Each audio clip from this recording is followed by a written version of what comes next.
c'est le sentiment d'être un étranger dans son propre pays, que partagent de plus en plus de Français. Car nous sommes pris en tenaille dans notre propre patrie, par deux mâchoires d'acier.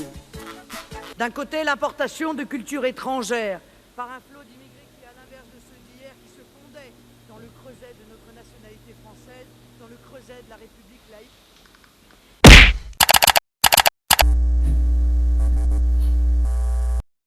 Il y a un truc super sur notre planète qui nous permet de skier en hiver, se baigner en été et qui fait bourgeonner les arbres au printemps. Les saisons. À quoi sont dues les saisons? Eh bien, c'est très simple, comme la Terre est plate, les saisons sont dues à l'inclinaison de l'axe entre les pôles nord et sud de la Terre.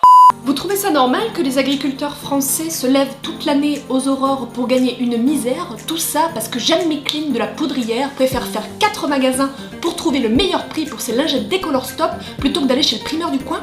Oula, si je continue comme ça, je vais finir par rapper plus vite qu'Eminem. Je ne vous apprends rien, vous êtes tous parfaitement conscients que chaque saison sera propice à la culture de différents fruits et légumes.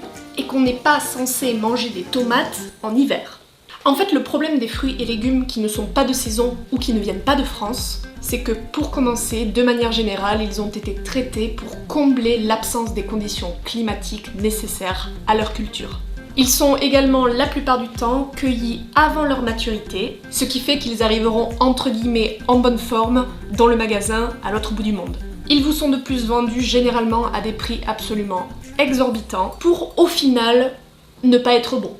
Le fait d'acheter des fruits et légumes français va clairement limiter leur transport par avion.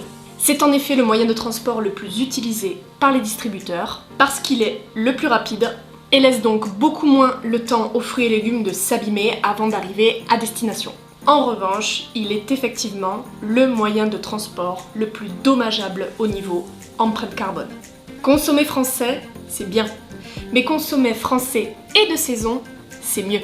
En effet, cela permet de favoriser les cultures en terre plutôt que les cultures sous serre, parce que majoritairement, la culture sous serre nécessite la conservation d'une température élevée, qui utilise malheureusement des énergies fossiles de type pétrole. Donc il est vrai que même si un fruit ou un légume provient de France, il est très probable que si vous l'achetez en dehors de sa saison favorable, sa culture soit extrêmement dommageable au niveau de l'empreinte carbone. Cette vidéo est courte et efficace. Passons tout de suite au défi. Je m'adresse aujourd'hui à vous, messieurs, dames. Vous qui avez l'habitude d'acheter vos fruits et légumes à Leclerc. S'il vous plaît, injectez votre argent en France. Privilégiez les circuits courts et la nourriture de qualité. Pour vous, comme pour vos enfants. Regardez l'origine des produits et non pas seulement leur prix. Faites vivre vos agriculteurs et vos commerces de proximité qui dépendent de vous pour eux se nourrir. Redécouvrez le véritable goût des fruits, le véritable goût des légumes. Ne participez pas au bashing de ceux qui sont moches et jetés sans raison. Arrêtez d'acheter des pommes tellement cirées, tellement brillantes, que même Blanche-Neige n'en voudrait pas. Ça lui aurait d'ailleurs évité bien des problèmes, mesquine. On ne vous demande pas d'arrêter de manger vos fruits et légumes préférés. On vous demande de réfléchir à leur provenance et surtout de les manger au bon moment. Allez au marché! Allez chez le primeur, renseignez-vous. Les hypermarchés, eux, n'ont pas de saison, mais la terre, elle, oui. Soyez responsables, nourrissez vos concitoyens et pas des commerces douteux du bout du monde.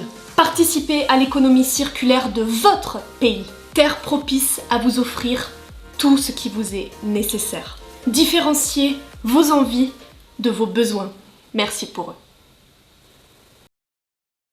Merci à tous d'avoir regardé la vidéo, j'espère sincèrement qu'elle vous aura plu. Si vous continuez d'avoir des doutes sur la saison des fruits et légumes que vous achetez, vous retrouverez en description le calendrier des fruits et légumes de saison sur le site de Greenpeace. À la semaine prochaine!